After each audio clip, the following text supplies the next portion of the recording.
मला वाटते public interest लिटिगेशनचा जो उपयोग नागपूर खंडपीठाने केलेला आहे ते मला वाटते रोशन बागेला त्याला विसर पडेल दिसते.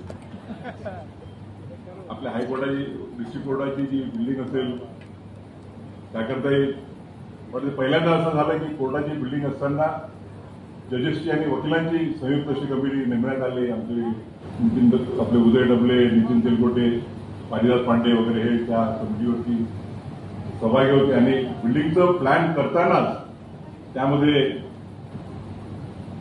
कसं नियोजन असावं की वकिलांसोबत, जजेससोबत वकील आणि पक्षकार याला सुद्धा सुविधा उपलब्ध झाल्या पाहिजेत, तशा करण्यात आल्या. मी मगाशी चांदूरकर साहेबांनी सांगितल्याप्रमाणे भूमिपूजनही माझ्या हस्ते झालं.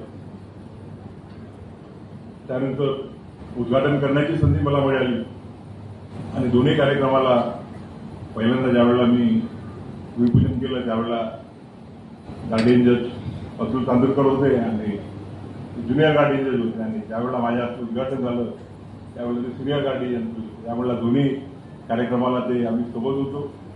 तिसरा कॉमन फॅक्टर म्हणजे देवेंद्रजी फडणवीस पहिल्या कार्यक्रमाला ते मुख्यमंत्री म्हणून उपस्थित होते, दुसऱ्या कार्यक्रमाला उपमुख्यमंत्री म्हणून उपस्थित होते आणि आता उद्या परवा जे कार्यक्रम करणार आहोत नागपूर लॉ युनिव्हर्सिटीचा उल्लेख करावा लागेल.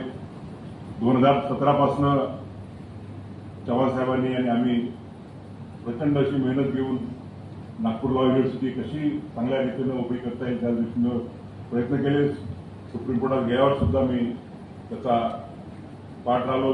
त्यानंतर मग नजीकच्या कालखंडातली जबाबदारी सांबरे साहेबांवरती आणि किलोर साहेबांवरती टाकली. असे अनेक प्रश्न आहे की जे पीआरच्या माध्यमातून सोडवले गेले.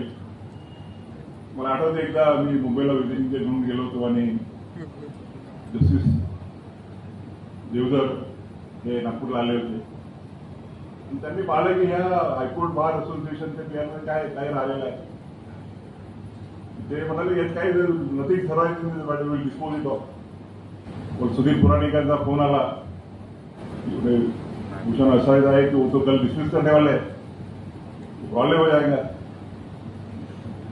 मी देवधर साहब ने फोन किया रात्रि बोले देवधर साहब ऐसा कैसा कर रहे हैं आप, वो पीआई है पेंडिंग, इसकी वजह से हमारे काफी प्रॉब्लम्स हम उसको it is one of such PI like TN Godavarman which should never come to an end.